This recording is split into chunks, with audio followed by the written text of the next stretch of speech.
오늘 구역장 헌신 예배로 하나님께 예배하며 영광을 돌리게 됨을 감사드립니다. 교역자로서 목사로서 지금까지 섬겨오면서 이 땅에서의 생명을 마감하는 성도들의 마지막 순간을 여러 번 경험하는 기회를 가진 적이 있습니다.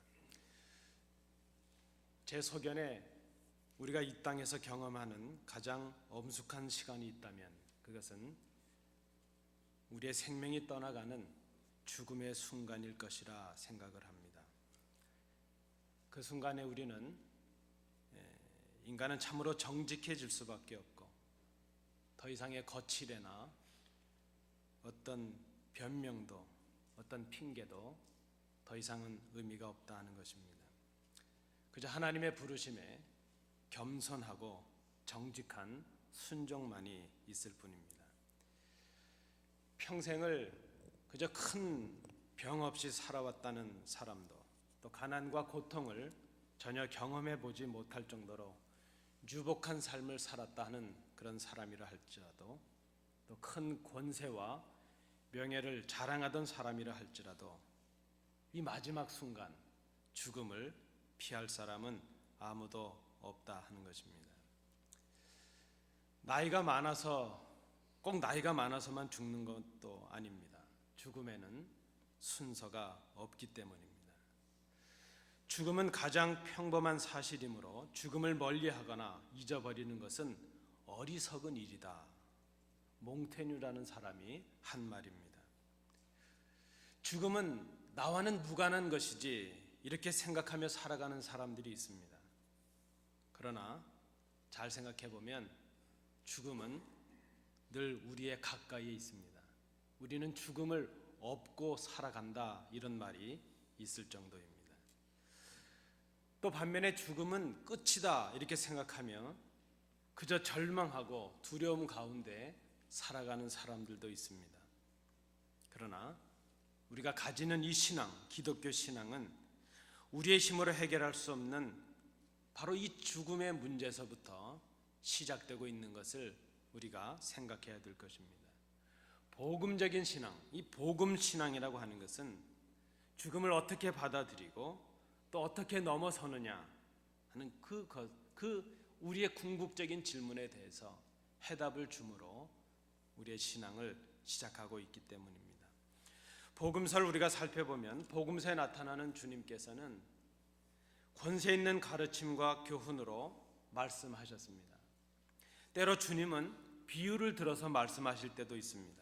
때로 주님은 몸으로 직접 행하심으로 보여주심으로 말씀하시기도 하셨습니다. 오늘 주님은 기적을 통해서 말씀하고 계십니다.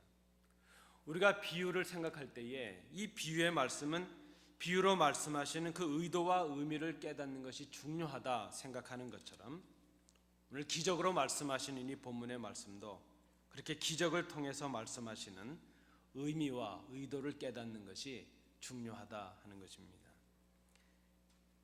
왜 그런가 하면 지금 말씀으로 보여지고 있는 이 기적 그 사건 자체가 목적이 아니기 때문입니다.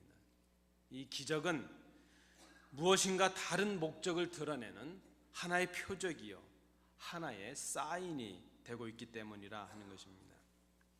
죽은 나사로를 살리시는 이 기적의 사건을 통해서 주님께서 보여주시고 깨닫게 하시려는 것이 무엇이었을까? 오늘 그것을 우리가 생각해 보고자 합니다.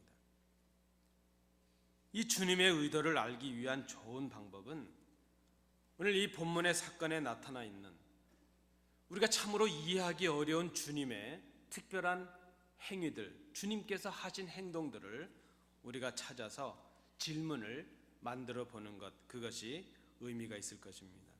저는 오늘 이 본문을 통해서 4가지 질문을 찾아보았습니다. 첫 번째 의문은 베들레헴 근처에 베단이라는 동네에 살고 있던 이 마르다 그리고 이 마리아 자매입니다. 그는 그의 오라버니 나사로가 병들었다는 소식을 주님께 전했습니다. 사람을 보내서 주님께서 오셔서 자기들의 오라비를 고쳐주시기를 기대하고 요청을 했습니다. 주님께서 그 사랑하는 나사로가 죽을 병에 걸렸다는 그 소식을 들으셨습니다. 그러나 주님은 서둘러서 나사로에게 가지 않으십니다. 왜 그러셨을까? 첫 번째 의문입니다. 두 번째 가지는 의문은 주님께서 계시던 곳에 온 마리아가, 주님께서 베다니 근처에 오셨을 때에 마리아가 주님 앞에 엎드려서 이렇게 오열하며 외칩니다. 주께서 여기 계셨다면 내 오라버니가 죽지 아니했을 것입니다. 마리아와 그 함께 온 일행들의 우는 모습을 보신 주님께서 눈물을 흘리셨다, 본문이 기록하고 있습니다. 능히 죽은 자를 살리실 수 있는 능력을 가지신 주님께서 왜 눈물을 흘리셨을까? 두 번째 질문입니다. 그리고 이제 세 번째 질문은 이것입니다. 그 나사로의 무덤에 가신 주님께서 무덤을 막았던 돌을 옮기게 하신 후에 주님께서 눈을 들어 하늘을 우러러 기도를 하십니다. 아버지여, 내 말을 들으신 것을 감사하나이다. 아니, 왜 죽은 지 사흘, 나흘이나 지난 이 나사로의 무덤 앞에서 지금 하나님께 감사의 기도를 하고 계실까 하는 것입니다. 네 번째, 마지막 의문입니다. 주님은 큰 소리로 그 무덤문을 열고 나신 후에 큰 소리로 나사로를 부르십니다. 나사로야, 나오라. 주님께서 죽은 사람을 살린 이 기적의 사건도 본문에 많이 있고 병든 자를 고치신 그 기적의 사건들도 성경에 많이 나타나고 있습니다. 때로 주님은 만지시기도 하고 말씀으로 명령만 하시기도 하고 작은 소리로 속삭이기도 하십니다. 그런데 굳이 오늘 본문은 왜 큰 소리로 나사로야 나오라 이렇게 부르고 계신가 하는 그 의문입니다. 이해하기 어려운 이 주님의 행동들에 관한 질문들을 우리가 찾아보는 것, 이 질문들을 대답해 보는 것은 나사로를 살리시는 이 표적을 통해서 주님께서 말씀하시고자 하신 주님의 의도를 우리로 하여금 깨닫게 하는 좋은 방법이 될 것이라 생각합니다. 우리가 이 질문을 생각하시면서 오늘 본문을 다시 한번 생각해 보고자 합니다. 마르다와 마리아가 보낸 사람이 주님께 와서 말합니다. 주여 보시옵소서, 사랑하시는 자가 병들었나이다. 나사로라는 이름 대신에 사랑하시는 자라는 표현을 쓸 만큼 주님께 이 나사로라는 사람은 각별한 사람이었습니다.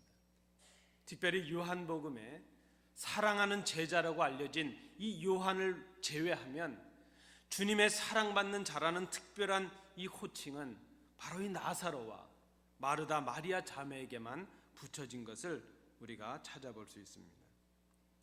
주님께서는 말씀드린 대로 나사로에 못지않게 이 마르다와 마리아도 참으로 사랑하셨습니다.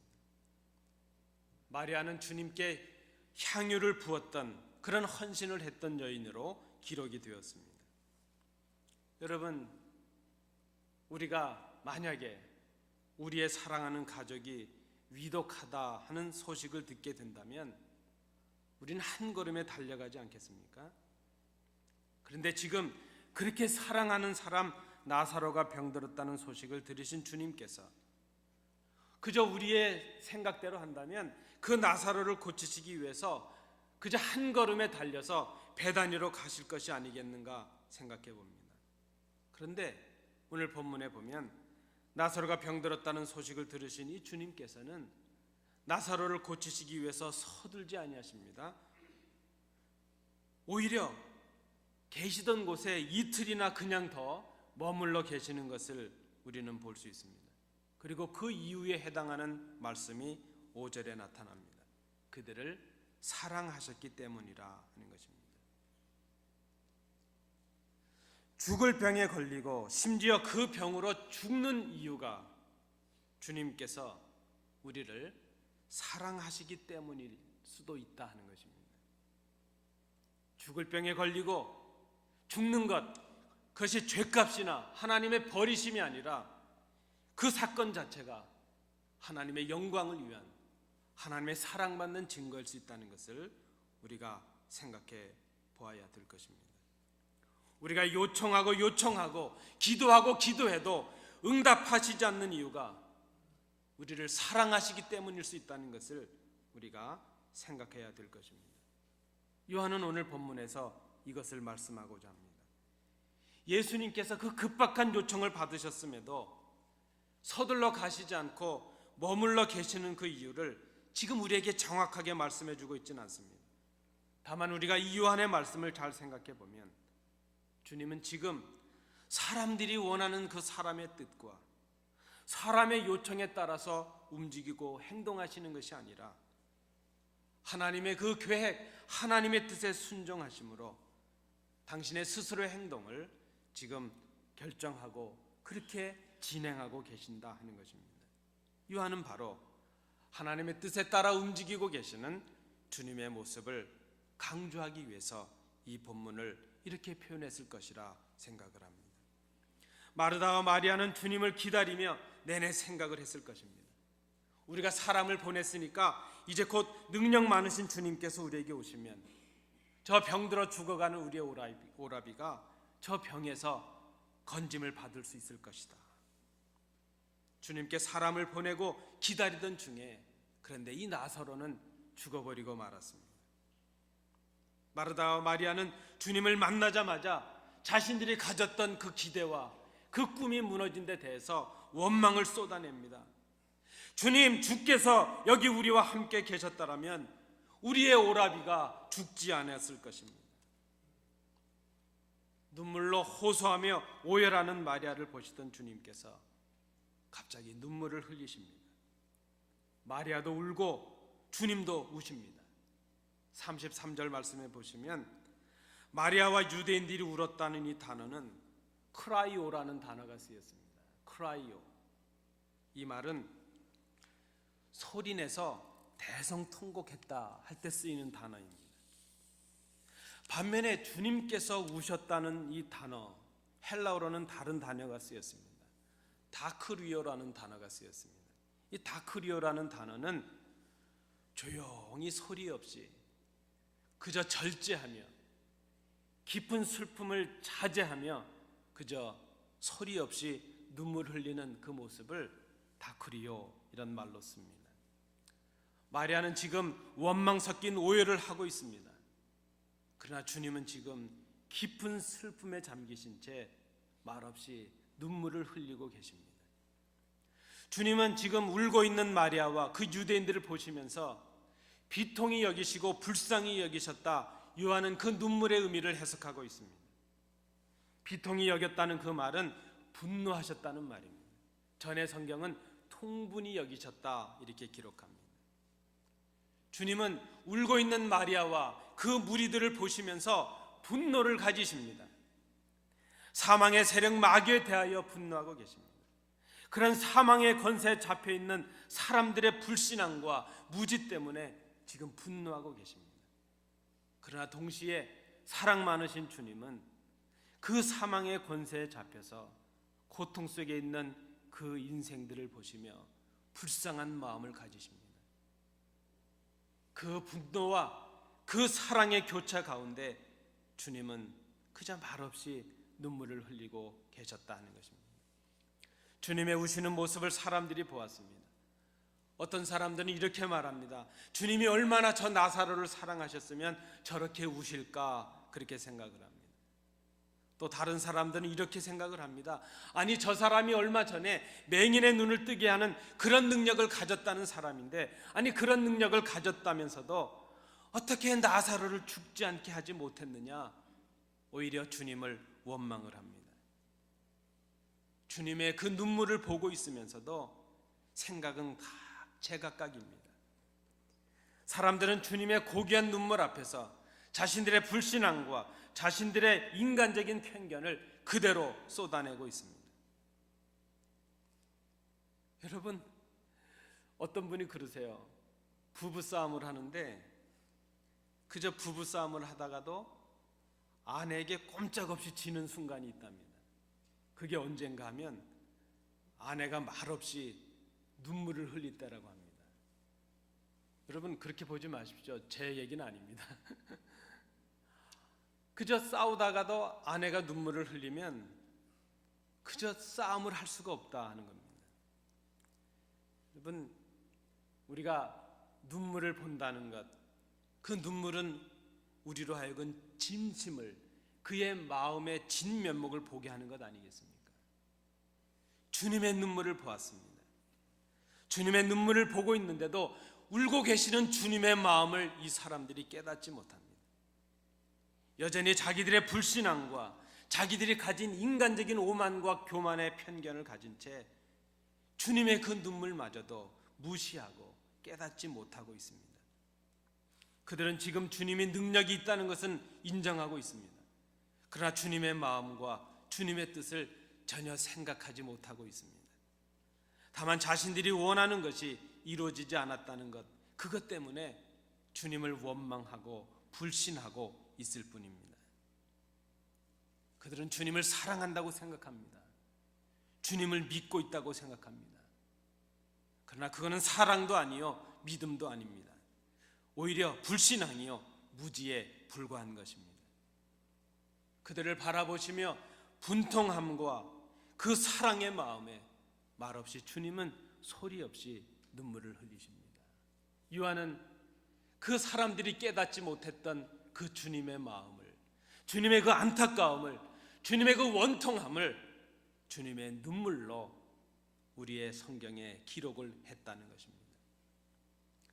돌을 옮기라는 주님의 말씀에 마르다가 이렇게 대답을 합니다. 그 죽은 자의 누이 마르다가 이르되 주여 죽은 자가 나흘이 되었음에 벌써 냄새가 나나이다. 나사로는 이미 완전히 죽어버렸고 이미 썩어서 냄새가 나는데 돌문을 열어본들 무슨 소용이 있겠습니까? 주님 이제 불필요한 수고는 더 이상 할 필요가 없습니다. 그런 의미의 말이 아니겠습니까? 그러나 주님은 하늘을 우러러 기도하십니다. 그런데 이 기도는 무엇을 간구하는 새로운 간구의 기도가 아닙니다. 오히려 이미 응답하심에 대한 감사의 기도입니다. 아버지여 내 말을 들으신 것을 감사하나이다. 여러분 이 말씀 가운데 들으셨다는 이 단어는 과거형이 쓰이고 있습니다. 특별히 헬라의 문법에서는 부정과거형이라는 형태가 쓰였습니다. 어느 시점인지 우리가 정확히 알 수는 없지만 이 사건이 있기 전에 그 과거의 어느 시간에 주님께서 이미 나사로의 무덤에 임하시기 전에 그 나사로를 위해서 기도하셨다는 것입니다. 하나님께 기도하셨습니다. 나사로를 일으켜 주시기를 위해서 기도하셨습니다. 그리고 하나님께로부터 그 응답을 이미 받으셨습니다. 이미 응답을 가지신 주님께서 굳이 큰 소리로 감사의 기도를 하실 필요가 없으십니다. 그런데 그 많은 사람들 앞에서 오히려 지금 많은 사람들이 들을 수 있을 정도의 큰 소리로 지금 하나님 앞에 감사의 기도를 하고 계십니다. 오늘 요한은 42절 말씀에서 그 이유를 우리에게 이렇게 말씀합니다. 이 말씀을 하옵는 것은 둘러선 무리를 위함이니 곧 아버지께서 나를 보내신 것을 그들로 믿게 하려 함이니이다. 예수님은 우리를 위해서 많은 기적을 베푸셨습니다. 오병이의 기적을 베푸시기도 했습니다. 죽은 자를 살리시고 무리로도 걸으시고 안진뱅이도 일으켜 세우시고 눈먼 자도 눈을 뜨게 하시고 그 엄청난 기적과 이적을 베푸셨지만 그 이적과 기적을 베푸심으로 당신의 이름을 드러내고 당신의 명예를 드러내려고 하신 적은 한 번도 없으셨습니다. 주님께서 기적을 베푸신 그 이유가 무엇인가 하면 그 기적을 통해서 사람들로 하여금 하나님의 뜻을 깨닫게 하는 데 목적이 있었습니다. 그리고 그 사람들을 통해서 하나님께 영광을 돌리게 하기 위해서 주님께서는 이 기적을 베푸셨습니다. 주님은 큰 소리로 그렇게 부르십니다. 나사로야 나오라! 나사로야 나오라! 요한은 오늘 굳이 큰 소리로 부르셨다는 것을 표현해 놓고 있습니다. 이는 죽은 나사로가 듣게 하시기 위함이 아니라 그 현장을 보고 있는 둘러선 무리들로 하여금 이 모든 것이 하나님의 능력으로 된 것임을 알게 하려 함이었다는 것입니다. 주님의 부르심에 나사로가 배로 동인 채로, 얼굴은 아직 수건에 쌓인 채로 나왔습니다. 죽었던 나사로가, 이미 썩어서 냄새나던 나사로가 살았습니다. 주님의 말씀은 죽은 자에게 생명을 주시는 주님의 음성입니다. 오늘 우리가 듣고 있는 이 말씀은 우리에게 생명을 주시는 주님의 말씀입니다.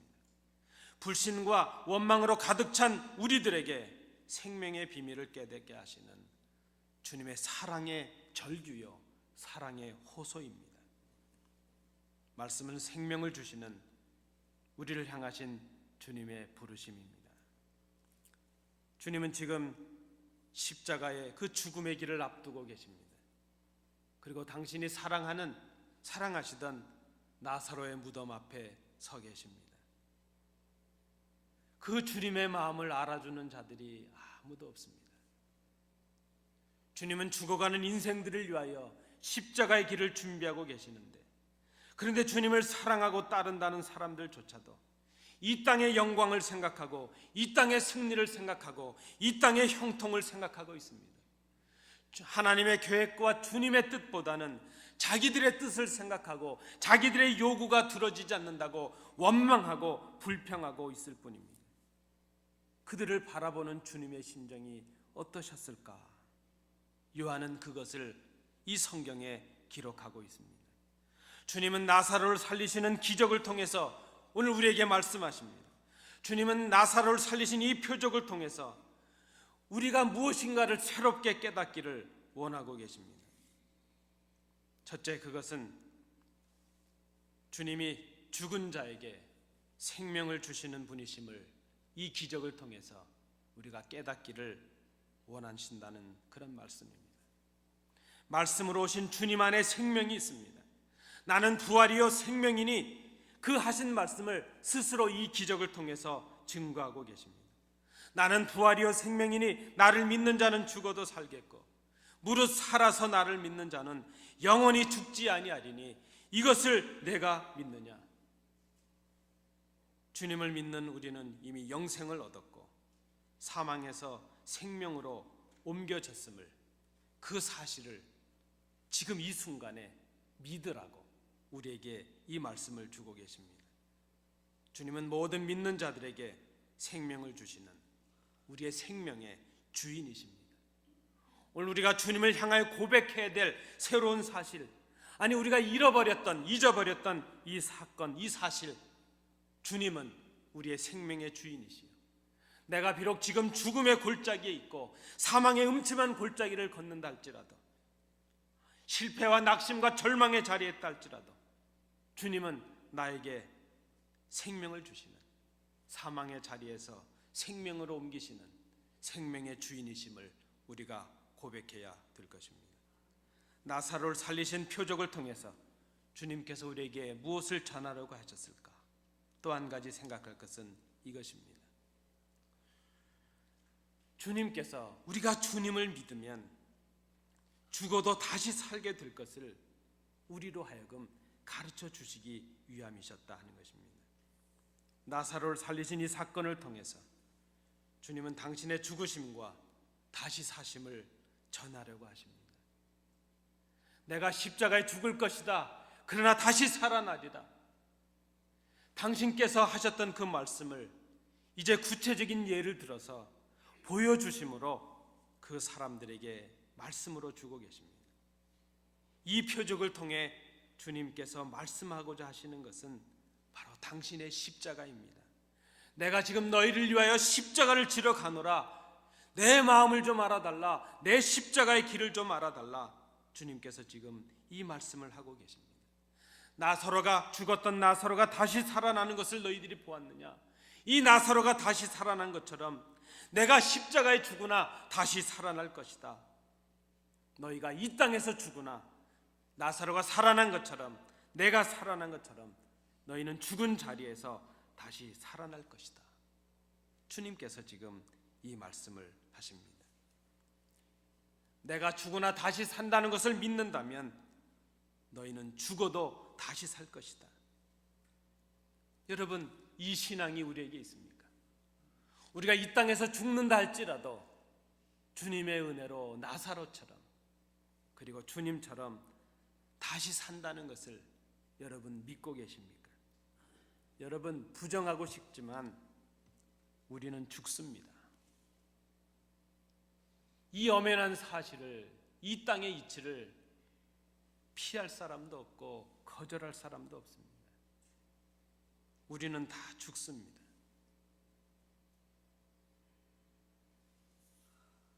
원하지 않는 병에 걸리기도 합니다. 우리의 기대와 바람과는 달리 그 병을 이기지 못하고 죽기도 합니다. 그러나 여러분, 그 어떤 질병도, 그 어떤 죽음의 사망의 권세도 우리를 가둘 수가 없습니다. 나사로가 다시 산 것처럼, 주님께서 죽은 자의 자리에서 부활하신 것처럼 우리는 다시 삽니다. 그것이 주님께서 우리에게 주신 이 사랑의 외침입니다. 그것이 바로 주님께서 우리에게 보여주신 십자가의 은혜입니다. 우리를 다시 살리시기 위해서 주님께서 십자가에 죽으셨습니다. 겨울 내내 얼어붙은 대지가 녹고 있습니다. 다 죽어버렸던 것 같은 그 나무와 땅에서 새싹들이 오르고 있습니다.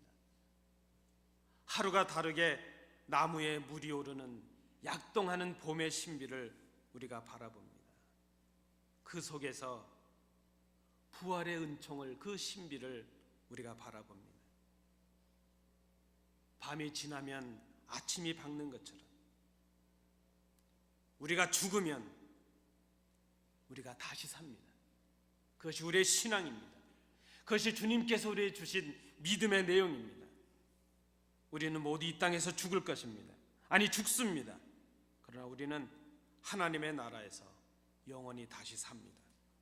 그래서 오늘 우리는 죽음의 위기 속에서도, 고난의 바다 한복판에서도, 눈물과 아픔과 그 고통의 자리에서도, 죽음의 순간에서도 우리는 소망을 갖습니다. 오늘 죽지만 내일 다시 살 것을 믿기 때문입니다. 믿으면 삽니다. 믿으면 죽지만 다시 삽니다. 죽어도 다시 삽니다. 이것이 주님의 말씀입니다. 죽은 우리에게 생명을 주시는 주님의 외침이요 사랑의 호소입니다. 예수께서 이르시되 나는 부활이요 생명이니 나를 믿는 자는 죽어도 살겠고 무릇 살아서 나를 믿는 자는 영원히 죽지 아니하리니 이것을 내가 믿느냐. 예수께서 이르시되 내 말이 내가 믿으면 하나님의 영광을 보리라 하지 아니하였느냐. 주의 음성 앞에 새로운 소망을 가지시는 우리 성도들 되시기 바랍니다.